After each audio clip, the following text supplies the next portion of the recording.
Um, I want to I have a it's okay. I just have You have Hawaii? I just have a Hawaii, yeah. I have a little problem slash question where you all could probably shed some light on this one. And it's kind of to touch on what Quincy just said with number one and Natasha mentioned it before.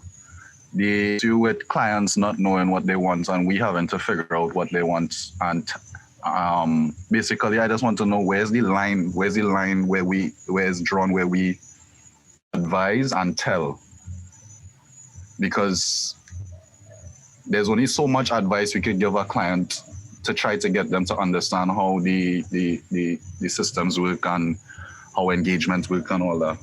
But there will come a point where we will have to actually tell them no. So here's how I answer that.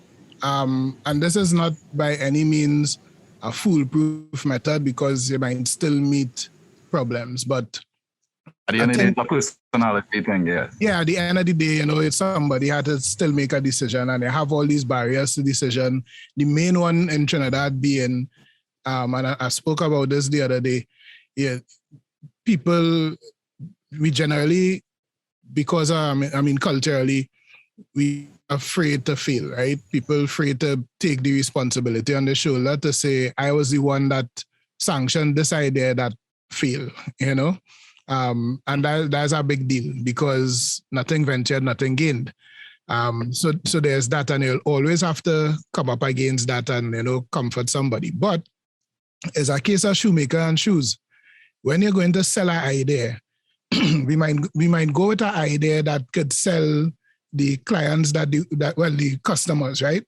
Excuse. But do we consider going with an idea and something to sell the idea to the first person that had to buy into the idea before the customers, right? How far we go in terms of presentations. So like the first agency I ever worked in, Leon Agostini, which is closed now, so I could call the name, right? Right. And I remember doing a presentation for, I believe it was Pizza Hut, because we had Pizza Hut at the time. That was when I just came in. And the presentation was, well, we did it, we printed out. Them was the days when you ain't going with no digital presentation now, you're going with a printout, Yeah. Out of stack blank and thing, right? And we did the presentation. I believe Gregory Permel had worked on that with me. In a pizza, the shape of a pizza, and put it in a pizza box, right? And we walk into the meeting hands-free, talk, ting.